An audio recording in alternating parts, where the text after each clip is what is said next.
su habitación e instrumentos de crueldad. Sobre Simón y Levi, el patriarca Israel señala que son hermanos. En sus habitaciones hay instrumentos de crueldad. Oh alma mía, no entre en su secreto ni en su asamblea. Génesis 39, 5 y 6. Ahora bien, en el texto original la palabra su secreto se lee como su sod. Sod, ya, pie de letra, esta es una nota pie de letra. Dunlap, en su introducción a Sod, los misterios de Adonis, explica la palabra Sod como arcano, misterio religioso, basándose en la autoridad de la obra de Pettigrew de Schindler de 1201. Dice el Salmo 25:14, el secreto del Señor está con aquellos que le tienen miedo. Se trata de una traducción errónea de los cristianos, pues debería decir Sod Aihao, los misterios de Aihao son para los que le temen. Dunlap, dice esto en los misterios de Adonis, capítulo 11. El Salmo 89:7 dice, él es terrible, en el gran Sod de los Kadeshim, los sacerdotes, los santos y los iniciados. Dunlap, misterios de Adonis, capítulo 11. Y Sod era el nombre que se daba a los grandes misterios de Baal, Adonis y Baco, todos ellos dioses solares que tenían la serpiente como símbolo. Los cabalistas explican la alegoría de la serpiente de fuego, diciendo que este era el nombre dado a la tribu de Levi, es decir, a todos los levitas en resumen, y que Moisés era el jefe de los sodales. Afirma el léxico latino de Frau, tomo 4, página 448. Los miembros de los colegios sacerdotales se llamaban los sodales. Ahí en la última sección. Escribe Cicerón de Senitud de la vejez 13. Las sodalidades se constituían en los misterios de Aidean, de la Madre Poderosa. Dunlap, misterios de Adonis. Escribe Cicerón en la Cenedad. Este Cicerón nació en el 106 a.C. Era un político, filósofo, escritor, jurista y orador romano. Se le considera uno de los más grandes retóricos y estilistas de la prosa en latín de la República Romana, uno de los más grandes estilistas en este caso. Escribe Cicerón en su obra de la Senitud. Esta obra es Catón o el viejo sobre la vejez, sobre la Senitud. Catón o el viejo sobre la vejez es un diálogo filosófico escrito por Cicerón en el año 44 a.C.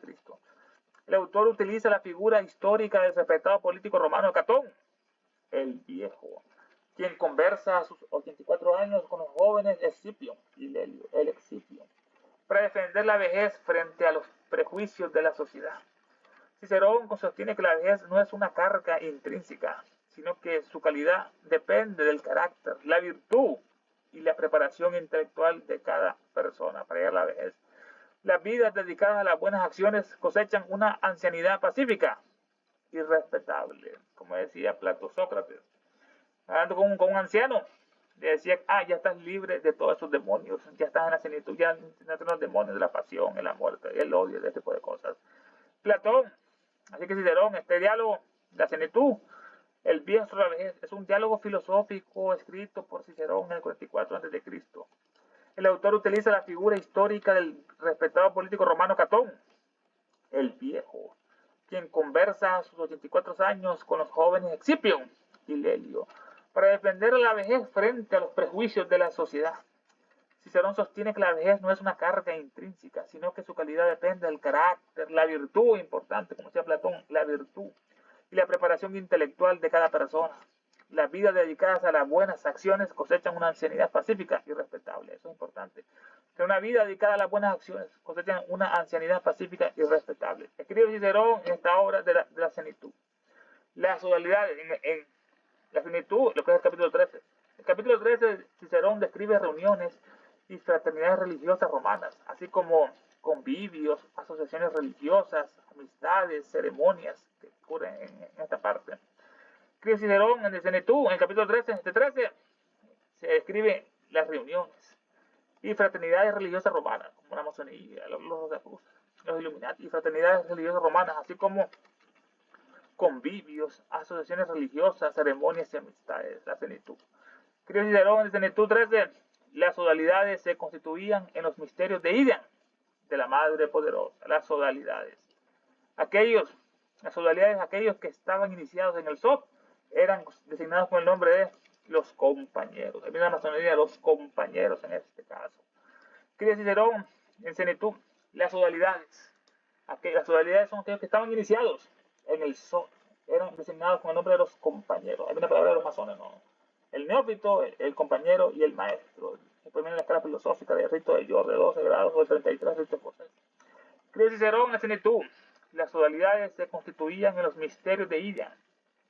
Los misterios hacen referencia esto al monte Ida de Frigia y también al monte Ida de Creta. Esta montaña era una considerada sagrada en las antiguas tradiciones orientales y griegas. Región asociada al culto de la Gran Madre, la de Cibeles. Eran ritos religiosos secretos en este caso. Los misterios de Idian o de la Madre Poderosa. Idian, estos ritos eran considerados mistéricos, es decir, iniciáticos, reservados a ciertos miembros y rodeados de secretos religiosos. Los sacerdotes de Cibeles eran los Galli, famosos por sus prácticas ascéticas y rituales extremos en este caso. Los misterios de la Madre Poderosa. La Madre alude a la diosa Frigia, la de Cibeles, cuyo culto fue introducido en Roma desde el Asia Menor. Tiene una fuente, la de Cibeles, ¿no? La Madre Poderosa era Cibeles, una divinidad asociada con la naturaleza, la fertilidad, las montañas, la fuerza vital y el poder creador de la tierra, como Gaia, la naturaleza. Las dualidades se constituían en los misterios de Idian, de la Madre Poderosa. Estos misterios de Idian hacen referencia al monte Ida de Frigia. Ahí viene la palabra Idian, de Idian, el monte Ida de Frigia. Y también al monte Ida de Creta. Esta montaña era considerada sagrada en las antiguas tradiciones orientales y griegas. Esta montaña era considerada sagrada en las antiguas tradiciones orientales y griegas. Región asociada al culto de la Gran Madre de Cibeles. Región asociada al culto de la Gran Madre de la de Cibeles.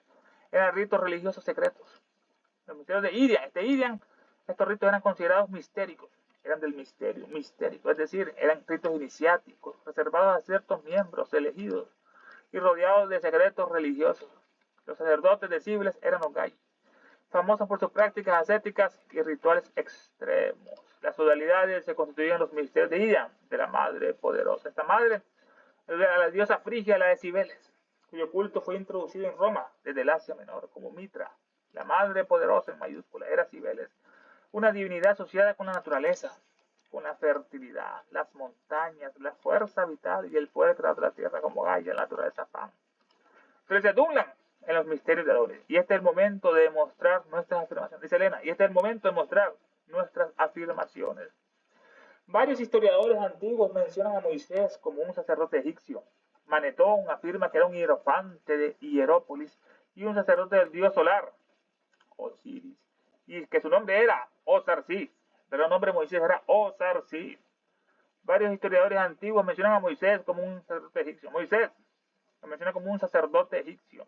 Manetón afirma que era un hierofante de Hierópolis y un sacerdote del dios solar Osiris, y que su nombre era Osarsis. Manetón nació en el siglo III a.C.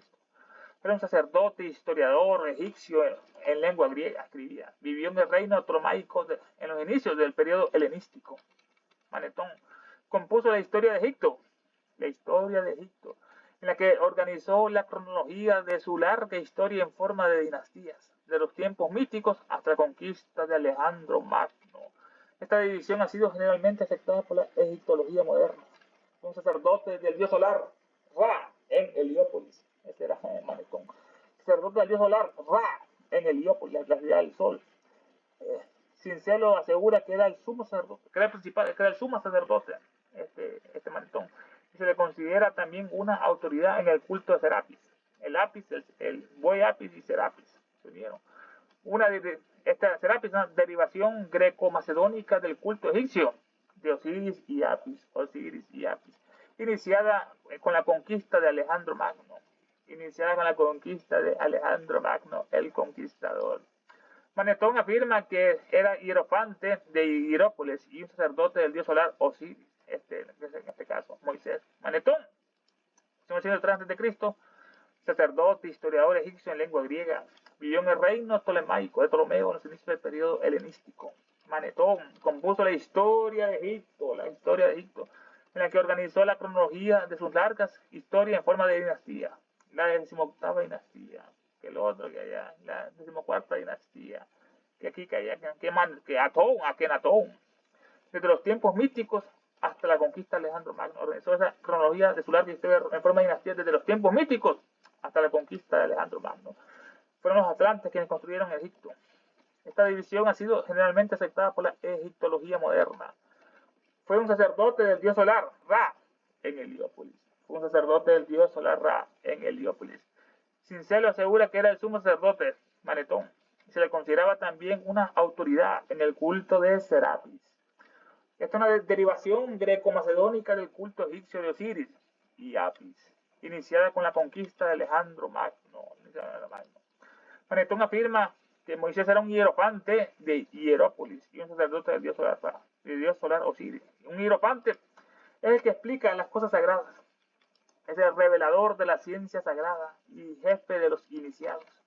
Títulos pertenecientes a los más elevados adeptos de los templos de la antigüedad, que eran los maestros y expositores de los misterios y los iniciadores en los grandes misterios finales, son los verdaderos hierofantes.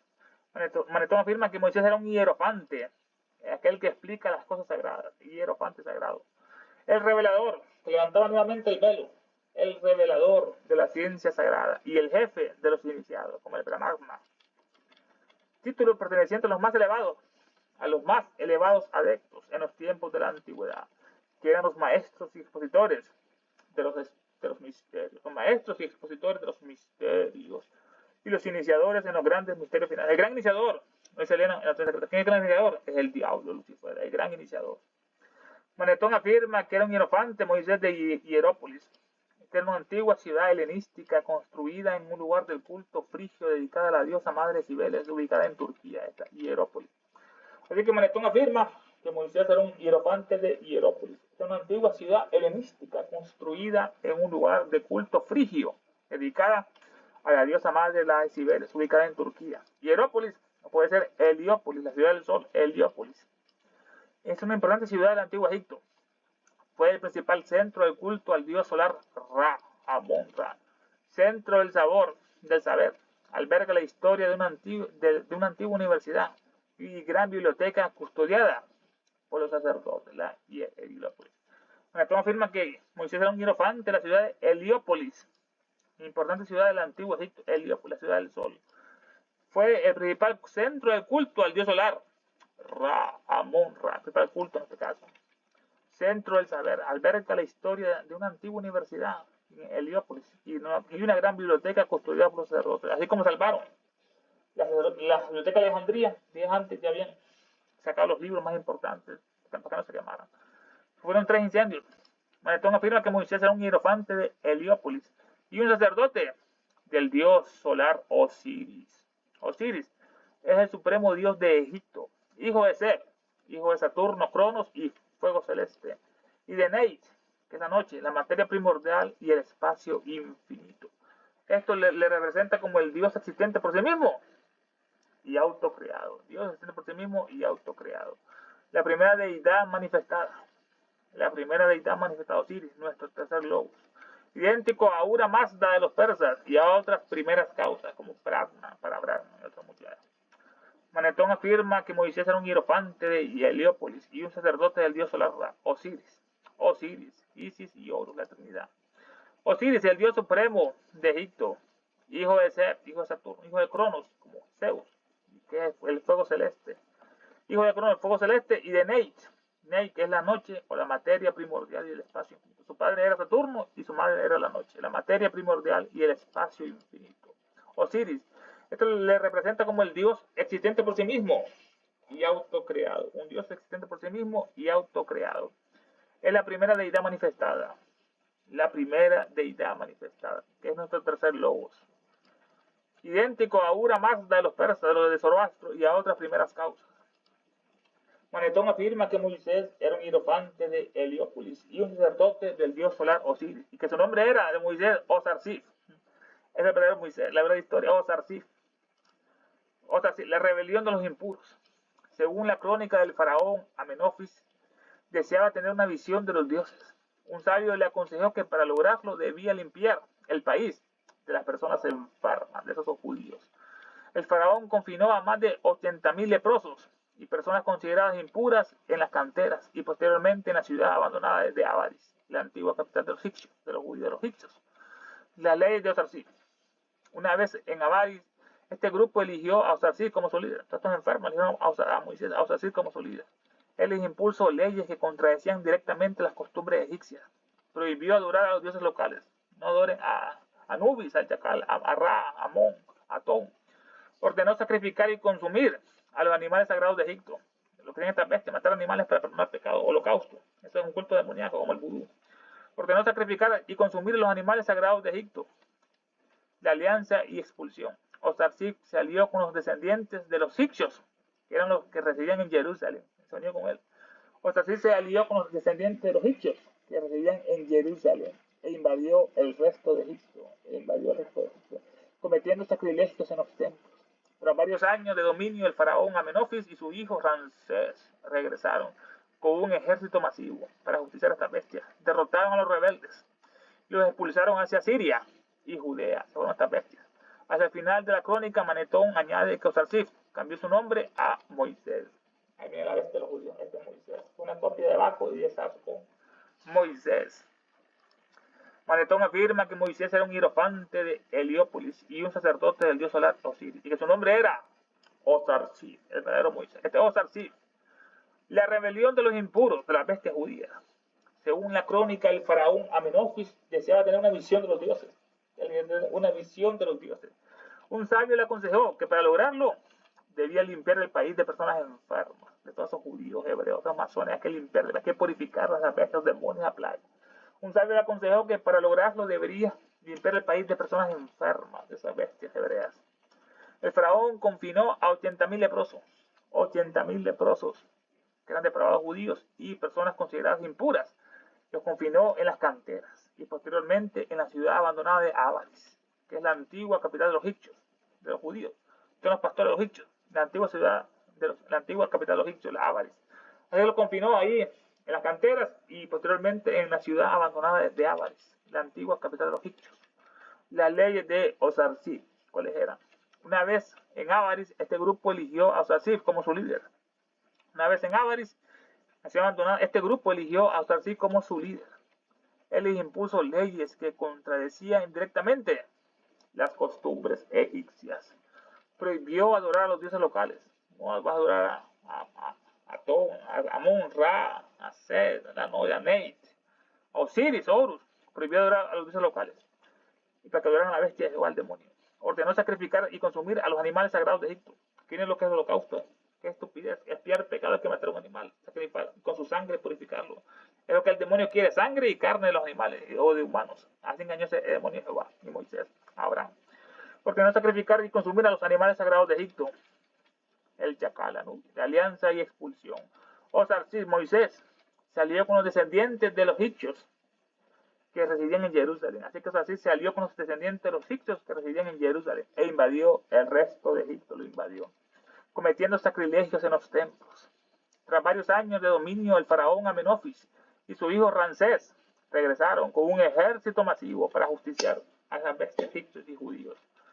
Derrotaron a los rebeldes y los expulsaron hacia Siria. Váyanse aquí demonios. A Siria y a Judea, con estos judíos. Hacia el final de la crónica, Manetón añade que Osarsif cambió su nombre a Moisés. Cambió su nombre a Moisés Osarsif, esa bestia. Manetón afirma que era un hierofante Moisés de Heliópolis y un sacerdote del dios solar Osiris, y que su nombre era Osarsif. Aquellos modernos quienes aceptan como hecho que era versado en toda la sabiduría de los egipcios Moisés, deben también someterse a la interpretación correcta de la palabra sabiduría. La interpretación correcta de la palabra sabiduría, que en todo el mundo se conocía como sinónimo de iniciación en los misterios secretos de los magos. La iniciación en el misterio secreto de los magos. Aquellos modernos quienes aceptan como un hecho que Moisés era versado en toda la sabiduría de los egipcios. Es lo que se llama de Moisés, ¿no? Que fue el niño que recogió la hija de Faraón. Aquellos modernos quienes aceptan que, como un hecho que Moisés era versado en toda la sabiduría de los egipcios. La sabiduría es el principio de todos los principios. La sabiduría misteriosa. La corona de todo lo que hay de más elevado. La sabiduría moderna. Aquellos modernos quienes aceptan como un hecho que era versado en toda la sabiduría de los egipcios, Moisés, deben también someterse a la interpretación. La palabra sabiduría, qué hermosa. La sabiduría es el principio de todos los principios. La sabiduría, saber es el principio de todos los principios. La sabiduría misteriosa, la sabiduría discernidora, que es la corona de todo lo que hay de más elevado. Es la corona de todo lo que hay más elevado. Quienes aceptan que como hecho que Moisés era versado en toda sabiduría de Egipto, que Moisés era versado en toda sabiduría de los egipcios, deben también someterse a la interpretación correcta de la palabra sabiduría. ¿Qué es la sabiduría? Que en todo el mundo se conocía como sinónimo de iniciación en los misterios secretos de los magos. Esa es la verdadera sabiduría. La iniciación en los misterios secretos de los magos.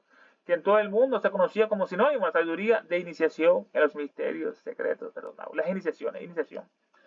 Los primeros o fundamentales principios de una ciencia es la iniciación. La práctica de la iniciación o admisión en los sagrados misterios, enseñados por los hierofantes o sabios sacerdotes de los templos, es una de las más antiguas. Se practicaba en todas las antiguas religiones nacionales. Esas son las verdaderas iniciaciones. Y en todo el mundo, así que aquellos que dicen que Moisés era versado en toda la sabiduría de los egipcios, deben también someterse a la interpretación correcta de la palabra sabiduría, que en todo el mundo se conocía como sinónimo de iniciación en los misterios secretos de los magos. Las iniciaciones que son los primeros o fundamentales principios de una ciencia. Se están iniciando una ciencia, ¿no? La astrología, lo que es la aritmética, la matemática, los primeros o fundamentales principios de una ciencia, los primeros fundamentales principios de una ciencia. La práctica de la iniciación o admisión en los sagrados misterios, es la práctica de la iniciación, o la admitido en los sagrados misterios, enseñados por los hierofantes o sabios sacerdotes de los templos. Es una de las más antiguas representaciones de estas iniciaciones. Se practicaba en todas las religiones nacionales. Los mayas, los aztecas, los incas también la practicaban en América. De que la sabiduría, que en todo el mundo se conocía como el sinónimo de iniciación en los misterios que son. La palabra misterio deriva del griego mu, que quiere decir cerrar la boca. Misterio, mu, cerrar la boca. Y cada símbolo relacionado con ellos tenía una significación muy oculta, según afirma Platón, el gran iniciado, y muchos otros sabios de la antigüedad. Los misterios eran altamente religiosos, morales y benéficos, como escuela de ética, los verdaderos misterios. No matar animales ahí como hacen los judíos, los masones, esas bestias, sacrificios humanos. La sabiduría, la palabra sabiduría que es, que en todo el mundo se conocía como sinónimo de iniciación en los misterios secretos de los magos. Los misterios. La palabra misterio deriva del griego que es mu, que es decir, cerrar la boca, mu, cerrar, no puedes decirlo, lo puedes profanar. Y cada símbolo relacionado con ellos, con los misterios, cada símbolo relacionado con los misterios tenía una significación muy oculta, lo que es el triángulo, el cuadrado, los números pitagóricos, los sólidos platónicos, según afirma Platón y muchos otros sabios de la antigüedad. Y cada símbolo, cerrar la boca, y cada símbolo relacionado con ellos tenía una significación muy oculta, según afirma Platón y muchos otros sabios de la antigüedad. Los misterios eran altamente religiosos, morales y benéficos como escuelas de ética. Es una gran verdad. Los misterios eran altamente religiosos, morales y benéficos como escuela de ética, el comportamiento correcto que mostramos nosotros. Así que deben también someterse a la interpretación correcta de la palabra de sabiduría, que en todo el mundo se conocía como sinónimo de iniciación en los misterios secretos de los magos. Los magos, nombre de los antiguos sacerdotes hereditarios y adeptos instruidos en la Persia y la Media. Palabra que deriva de maja, que es grande. Porfirio lo describe diciendo, los hombres instruidos, los magos, que entre los persas están dedicados al servicio de la divinidad, son llamados los magos. Son los amantes de la sabiduría, de la filaleteia, amantes de la verdad, filaleteos. Así que aquellos modernos que aceptan como hecho que Moisés era versado en toda la sabiduría de los egipcios, deben también someterse a la interpretación correcta de la palabra sabiduría, que en todo el mundo se conocía como sinónimo de iniciación en los misterios secretos de los magos. Los magos, nombre de los antiguos sacerdotes, de los magos, hereditarios y adeptos, el que ha obtenido, instruidos de la Persia y la Media. Nombre de los antiguos magos, nombre de los antiguos sacerdotes hereditarios y adeptos, instruidos de la Persia y de la Media, lo de Zoroastro. Palabra que deriva de maja. Maja es grande, magia, mago, grande. Porfirio, el neoplatónico, los describe diciendo lo siguiente. Los magos son los hombres instruidos. Ellos son los hombres instruidos. Que entre los persas están dedicados al servicio de la divinidad. Son llamados magos, como los sacerdotes. Son los amantes de la sabiduría, los filaleteos. Amantes de la verdad, filaleteos, amantes de la verdad, de los magos en este caso. Nunca se le ha ocurrido la idea al lector de la Biblia que un extranjero nacido y criado en un país ajeno no podía ni sería admitido, no diremos en la iniciación final, que es el misterio más grandioso de todos, sino que ni siquiera para compartir el conocimiento del sacerdocio menor, es decir, de aquellos que pertenecen a los misterios menores. Nunca se le ha ocurrido la idea al lector de la Biblia que un extranjero como Moisés, nacido y criado en un país ajeno, no podía ni sería admitido, no diríamos en la iniciación final, que es el misterio más grandioso de todos, sino que ni siquiera para compartir el conocimiento del sacerdocio menor, es decir, de aquellos que pertenecían a los misterios menores. Nunca se les ha ocurrido la idea al lector de la Biblia. La Biblia es un libro demoníaco, degenerado, depravado, que debemos quemar. Así se purifica este mundo. Es el libro que ha ocasionado la gran decadencia de Occidente por culpa de esos malditos judíos, bestias de presa con ropa de humano. El demonio Jehová pactó a Abraham y al pueblo escogido por el diablo, que son los judíos, el pueblo escogido por los judíos. Nunca se le ha ocurrido a la idea al lector de la Biblia que un extranjero como Moisés, nacido y criado en un país ajeno, no podía, ni sería admitido, no diremos en la iniciación final, la iniciación. En los florecientes días de la antigüedad, los misterios, según los más grandes filósofos griegos y romanos, constituían la más sagrada de todas las solemnidades, la más sagrada de todas las solemnidades, así como la virtud más benéfica y altamente estimulada. Los misterios representaban el paso de la vida mortal a la muerte infinita, y la experiencia del alma y espíritus desencarnados en el mundo de la subjetividad, en el mundo subjetivo, el mundo del paraíso, el de Bachán, el Kamaloka, el Nirvana, como quieran llamarlo, el Moksha, como dicen ya los hinduistas. Así que nunca se le ha ocurrido la idea al lector de la Biblia que un extranjero nacido y criado en un país ajeno no sería admitido, no diríamos en la iniciación final. Estas iniciaciones, en los florecientes días de la antigüedad, los misterios, según los más grandes filósofos griegos y romanos, constituían la más sagrada de todas las solemnidades, la más sagrada de todas, así como la virtud más benéfica y altamente estimulada. Importante, ¿no? Constituyen la virtud más benéfica y altamente. Hay que cultivar eso, las virtudes. Los misterios representaban el paso de la vida mortal a la muerte finita. Nacimiento, muerte, nacimiento, muerte. Estamos en el círculo de samsara atrapados. Debemos dejar de nacer y de morir y de tener hijos. Para liberarnos de el único infierno que es la tierra. Hay mundos mejores. Los misterios representaban el paso de la vida mortal a la muerte finita. Las experiencias del alma y espíritus desencarnados en el mundo de la subjetividad, en la mente o en el paraíso. Y las experiencias del alma y espíritus desencarnados en el mundo de la subjetividad, ya sea en la luna o en el sol, depende cómo nos, o bueno, como nos ha portado. Nunca se le ha ocurrido la idea al lector de la Biblia que un extranjero como Moisés, nacido y criado en un país ajeno, no podía ni sería admitido. No iremos en la iniciación final, el misterio más grandioso de todos, la iniciación final. Nadie puede alcanzar las sublimes regiones donde moran los maestros, sin haber pasado antes por la angosta puerta de la iniciación. Ancho es el camino que conduce a la perdición, y angosto es el camino que conduce a la salvación. La puerta que conduce a la vida perdurable, a la vida eterna. La iniciación final. No podía ni siquiera admitido, no éramos en la iniciación final. Estas iniciaciones, nadie puede alcanzar las sublimes regiones donde moran los maestros, el maestro K, el maestro M. Nadie puede alcanzar las sublimes regiones donde moran los maestros. Es un lugar oculto aquí en la tierra, el cielo está aquí en la tierra, es el Chambala, el Agartha, el reino del Preste Juan. Ahí están. En esta parte están los semidioses y en otra parte están los dioses que hablan en la lengua, el Devanagari, lo que es el Censar, el idioma de los dioses. Nadie puede alcanzar las sublimes regiones donde moran los maestros sin haber pasado antes por la angosta puerta de la iniciación, la angosta puerta de la iniciación, la puerta que conduce a la vida perdurable, a la vida eterna. Nunca se le ha ocurrido la idea al lector de la Biblia que un extranjero como Moisés, nacido y criado en un país ajeno, no podía, ni sería admitido, no diremos a la iniciación final, el misterio más grandioso de todos.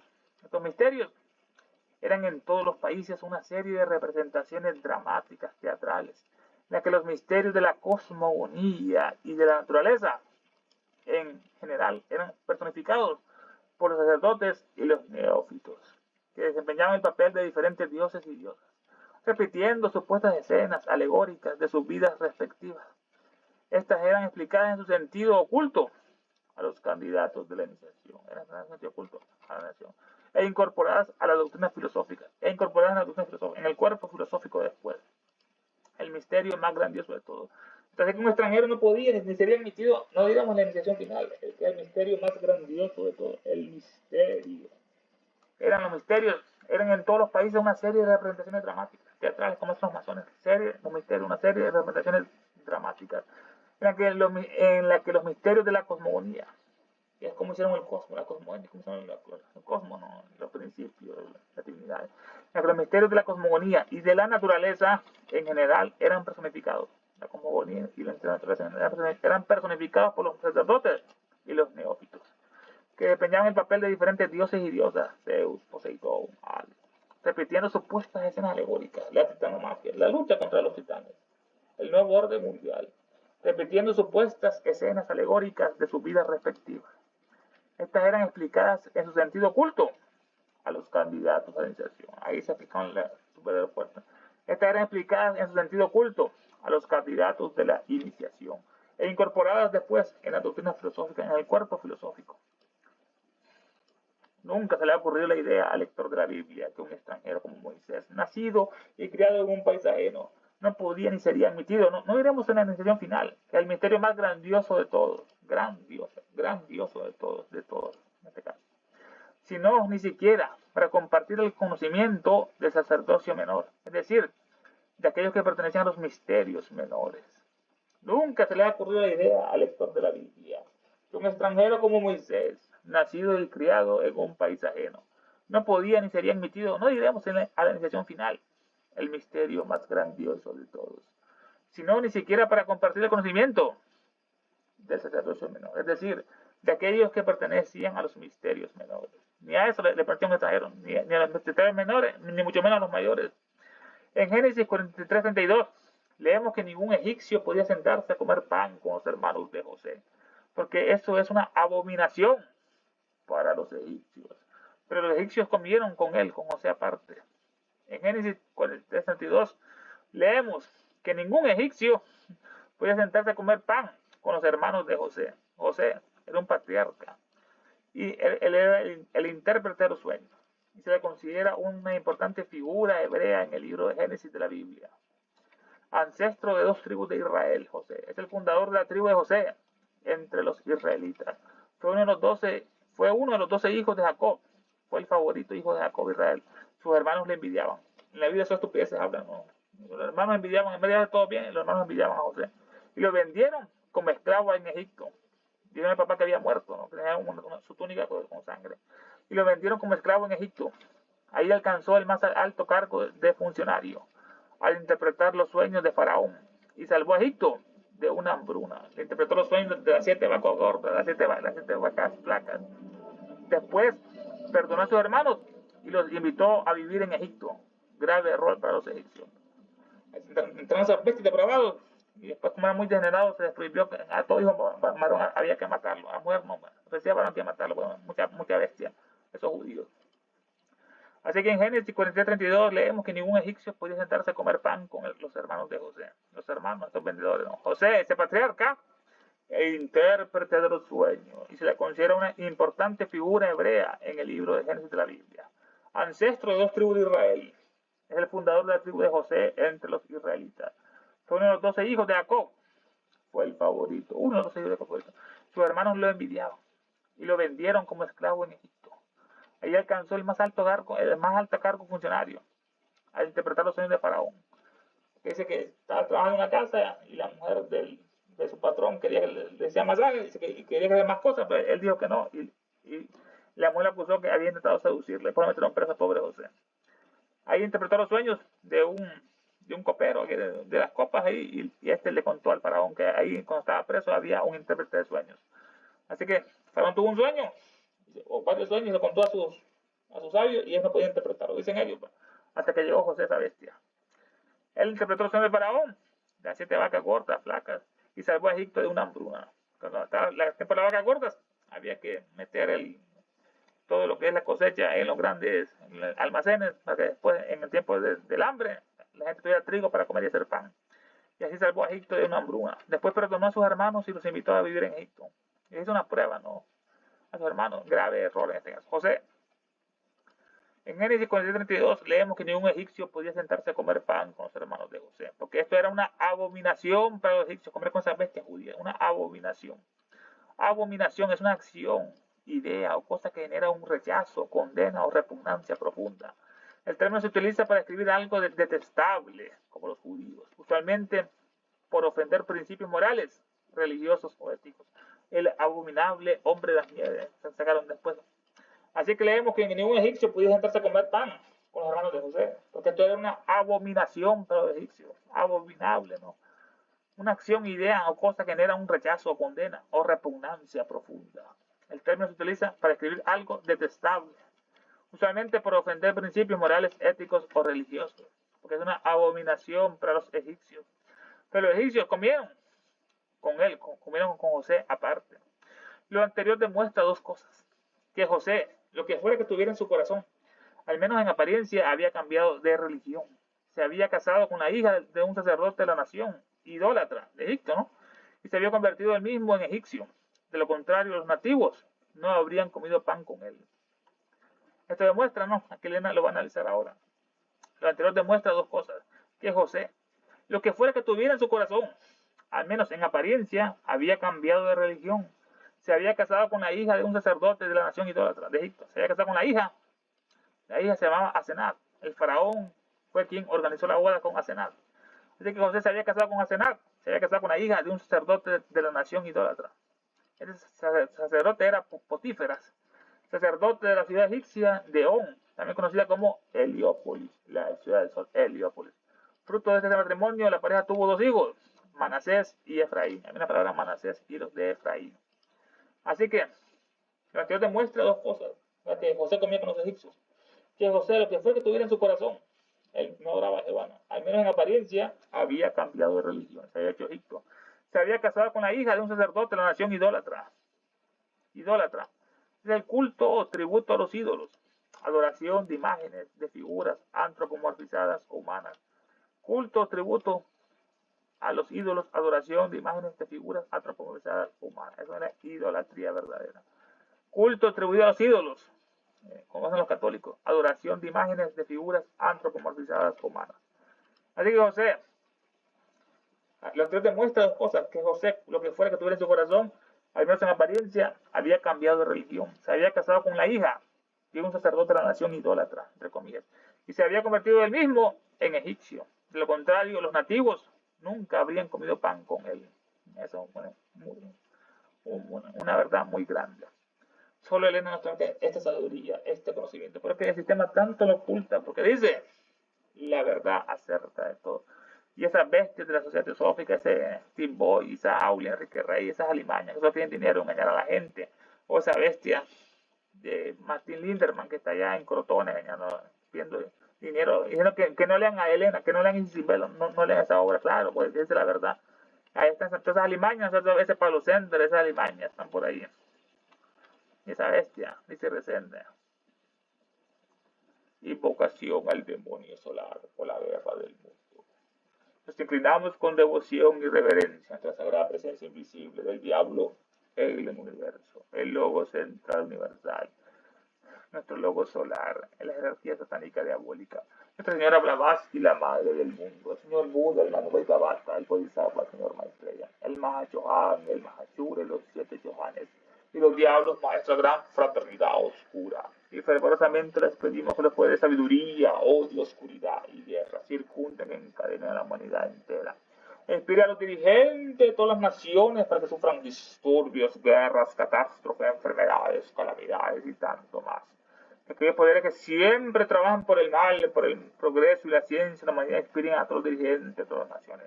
A que se establezca sobre la tierra una guerra verdadera y sufrimientos perdurables. Que las fuerzas de las tinieblas venzan a las fuerzas de la luz. Que el mal, el caos y el sufrimiento encadenen a la maldita humanidad entera.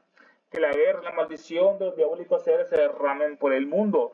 Que los poderes de sabiduría, tinieblas, odio envuelvan a todos los seres y a todas las criaturas, a todos los hombres y mujeres de esta tierra. Hay una sola vida, una sola satanicidad de hombres y morir una destrucción de naciones. Que el espíritu es unión y lo digo en compasión porque no conocen para el poder del planeta entero. Que los grandes diablos maldigan y guíen senderos de humanidad, 2026 siempre. permitiendo que cada uno de nosotros vayamos adelante y rendamos los niveles internos de servicio para los cuales estamos más capacitados.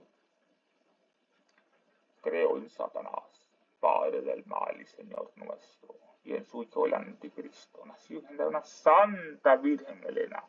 Creo en el diablo omnipotente, Padre del mal, destructor de todas las cosas, perturbador de los cielos y la tierra, y el Anticristo, su único Hijo, que fue concebido por obra del espíritu maligno y nació de una sacrílega y bella Virgen, glorificada por los hombres, reino sobre ellos. Subió al trono del Dios Todopoderoso y sentado junto a él insulta a los vivos y a los muertos. Creo en el espíritu del mal, en la sinagoga de Satanás, en la comunión de los malvados, en la perdición del cuerpo y en la muerte y infierno perdurable. Del cielo cayó un lucero, su nombre es, o luz cósmica manifestada, o unidad de la vida única, o celeste chucra resplandeciente, o manifestada conciencia perpetua, o fojato indómito dietérico, o eterno entre los eones, o rayo prometeico mamantárico, que tu luz descienda hacia nosotros, que la fuerza se encienda, y que el gran Satán prevalezca, que aquel que sienta uno contigo, sepa por lo tanto que no es uno con todos los demás. Despertad, criaturas dracónicas, es hora de volver a la superficie, él volverá, es el fin de una era, queremos justicia, ¿verdad? ¡Ya! Satanás es nuestro Dios, nada nos faltará. Blavatsky nuestra diosa, todo lo perderá. ¡Ave Satán!